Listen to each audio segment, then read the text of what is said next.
IPL 19వ season qualifier 1లో ఆర్సీబీపై ఓడిన Gujarat Titans రెండో అవకాశాన్ని వదులుకోలేదు. రాజస్థాన్ రాయల్స్ ను చిత్తు చేసి ఫైనల్లో అడుగుపెట్టింది. బ్యాటింగ్లో శుభ్మన్ గిల్ సెంచరీ ఇన్నింగ్స్తో చెలరేగిన వేళ 215 పరుగుల టార్గెట్ను ఆడుతూ పాడుతూ ఛేదించింది. తద్వారా మూడోసారి ఫైనల్కు చేరిన టైటాన్స్ బెంగళూరుతో టైటిల్ పోరుకు రెడీ అయింది. ఈ మ్యాచ్లో టాస్ గెలిచిన రాజస్థాన్ రాయల్స్ బ్యాటింగ్ ఎంచుకుంది.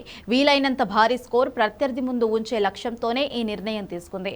అయితే రాజస్థాన్ గుజరాత్ బౌలర్లు షాక్ ఇచ్చారు. ఆరంభంలోనే వరుస వికెట్లు తీసి ఒత్తిడి పెంచారు. కేవలం 9 పరుగులకే 2 వికెట్లు కోల్పోయింది. ఈ దశలో జడేజాకు ప్రమోషన్ ఇచ్చి సెకండ్ డౌన్లో పంపడం కలిసొచ్చింది.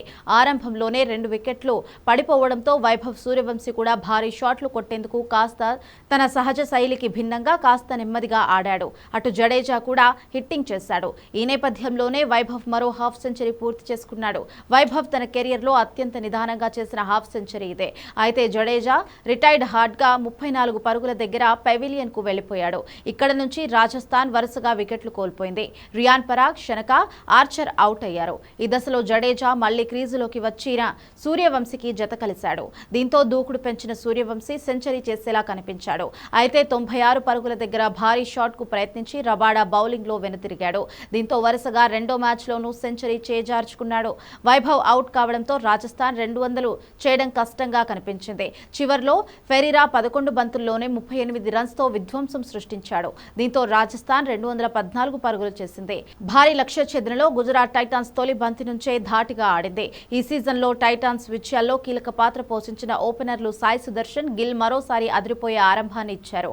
రాజస్థాన్ బౌలర్లపై ఎదురుదాడికి దిగి టాప్ గేర్లో ఇన్నింగ్స్ నడిపించారు. ఈ నేపథ్యంలో ఇద్దరు హాఫ్ సెంచరీలు పూర్తి చేసుకున్నారు.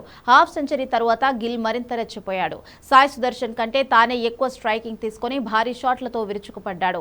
అటు సాయి సుదర్శన్ మరోసారి బ్యాట్ను వికెట్లపై జార విడుచుకొని అవుట్ అయ్యాడు. ఇదిలా ఉంటే గిల్ 47 బంతుల్లోనే సెంచరీ పూర్తి చేసుకున్నాడు. గిల్ 104 రన్స్ కు అవుట్ కాగా తరువాత బట్లర్, తెవాటియా గుజరాత్ విజయాన్ని పూర్తి చేశారు. దీంతో ఐపీఎల్ చరిత్రలో గుజరాత్ మూడోసారి ఫైనల్ కు చేరింది. ఆదివారం జరిగే టైటిల్ పోరులో ఆర్సీబీతో తలపడబోతోంది.